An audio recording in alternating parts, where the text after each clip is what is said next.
नमस्कार। हम सभी अध्याय 5 राज्य, राजा एवं एक प्राचीन गणराज्य का कुछ महत्वपूर्ण एमसीक्यू पढ़ेंगे। सबसे पहले हम क्वेश्चन नंबर 1 देखते हैं। क्वेश्चन नंबर 1, करीब 3000 साल पहले राजा बनने की प्रक्रिया में क्या परिवर्तन दिखाई दिया? इसका आंसर होगा बड़े बड़े यज्ञों को आयोजित करके। अब हम क्वेश्चन नंबर 2 देखेंगे। विष अथवा वैश्य जैसे सामान्य लोग उपहार लाते थे, जिन्हें पुरोहित शूद्र मानते थे, उन्हें किस में शामिल नहीं किया जाता था?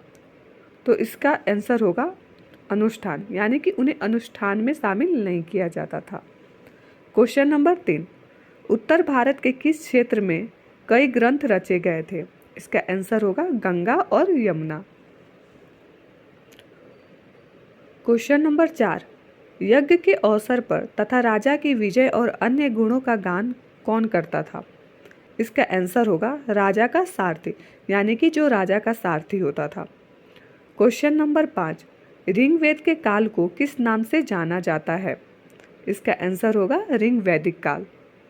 क्वेश्चन नंबर 6, वर्ण व्यवस्था के अनुसार किन लोगों को वेदों को अध्ययन करने का अधिकार नहीं था? इसका आंसर होगा शूद्र तथा महिला, यानी कि शूद्र तथा महिलाओं को वेदों का अध्ययन करने का अधिकार नहीं था। अब हम क्वेश्चन नंबर 7 देखेंगे। जनपद का शाब्दिक अर्थ क्या है? इसका आंसर होगा जन के बसने की जगह। क्वेश्चन नंबर 8, महाजनपदों का उदय कब हुआ था? इसका आंसर होगा लगभग 2500 साल पहले।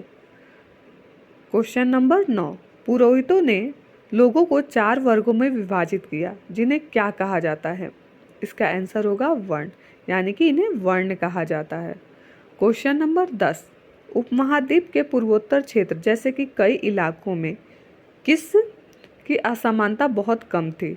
इसका आंसर होगा सामाजिक आर्थिक, यानी कि सामाजिक और आर्थिक की असमानता बहुत कम थी। अब हम क्वेश्चन नंबर 11 देखेंगे। वर्ण व्यवस्था में वैश्यों का कार्य क्या था? इसका आंसर होगा वर्ण व्यवस्था में वैश्यों का काम पशुपालन तथा व्यापार करना था। क्वेश्चन नंबर 12, अछूत की अवधारणा किस काल के बाद में आई थी? इसका आंसर होगा वैदिक काल के बाद में आई थी। क्वेश्चन नंबर 13, जन्म के आधार पर वर्णों का निर्धारण कब शुरू हुआ? इसका आंसर होगा उत्तर वैदिक काल, यानी कि उत्तर वैदिक काल से शुरू हुआ। अब हम क्वेश्चन नंबर 14 देखेंगे। इस उपमहाद्वीप के किस क्षेत्र में सामाजिक आर्थिक असमानता बहुत कम थी, जहां पर पुरोहितों का प्रभाव बहुत सीमित था? इसका आंसर होगा पूर्वोत्तर क्षेत्र। क्वेश्चन नंबर 15, चित्रित धूसर पात्रों पर की गई चित्रकारी आमतौर पर किस रूप में है? इसका आंसर होगा सरल रेखाओं तथा जानवरों के रूप में है। क्वेश्चन नंबर 16, किलेबंदी किसे कहा गया? इसका आंसर होगा किले के चारों ओर पत्थर की ऊंची दीवारें बनाना, यानी कि ऊंची दीवारें बनाकर इसे ही किलेबंदी कहा गया। अब हम क्वेश्चन नंबर 17 देखेंगे। कौशाम्बी प्राचीन काल में किस महाजनपद की राजधानी थी? इसका आंसर होगा बतस।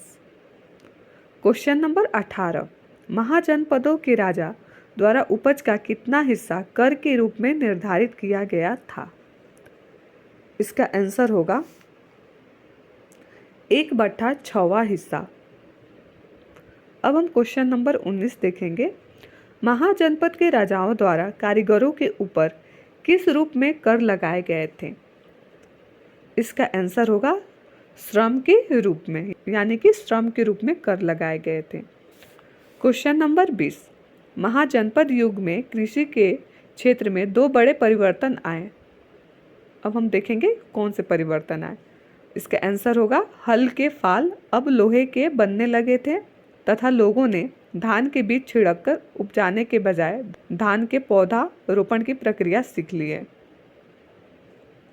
क्वेश्चन नंबर 21, कितने सालों के भीतर मगध सबसे महत्वपूर्ण जनपद बन गया तथा मगध से होकर कौन सी नदियां बहती हैं? इसका आंसर होगा 200 सालों तथा गंगा और सोन, यानी कि 200 सालों में मगध जो है एक महत्वपूर्ण जनपद बन गया और इससे गंगा और सोन नदियाँ बहती थी, यानी कि मगध से गंगा और सोन नदियाँ बहती थी। मगध का एक हिस्सा किससे भरा हुआ था तथा इस क्षेत्र में किसकी खदानें थीं और इससे क्या बनाने के लिए उपयोग किया जाता था? इसका आंसर होगा मगध का एक हिस्सा जंगल से भरा हुआ था और इस क्षेत्र में लोहा और अयस्क की खदानें थी और यहाँ पे मजबूत औजार और हथियार बनाने के लिए इसका उपयोग किया जाता था। अब हम क्वेश्चन नंबर 23 देखेंगे। कितने वर्ष पूर्व मेसिडोनिया का राजा सिकंदर विश्व विजय करना चाहता था? इसका आंसर होगा 2300 वर्ष पूर्व। क्वेश्चन नंबर 24, मगध के नज़दीक वज्जी राज्य था जिसकी राजधानी क्या थी तथा यहाँ अलग किस्म की शासन व्यवस्था थी जिसे क्या कहते थे? वैशाली यानी कि जो बिहार में है, गण या संघ कहते थे। क्वेश्चन नंबर 25, गण तथा संघ शब्द का प्रयोग किस लिए किया जाता था? इसका आंसर होगा गण यानी कि कई सदस्यों वाले समूह को कहा जाता था और संघ संगठन या सभा को कहा जाता था।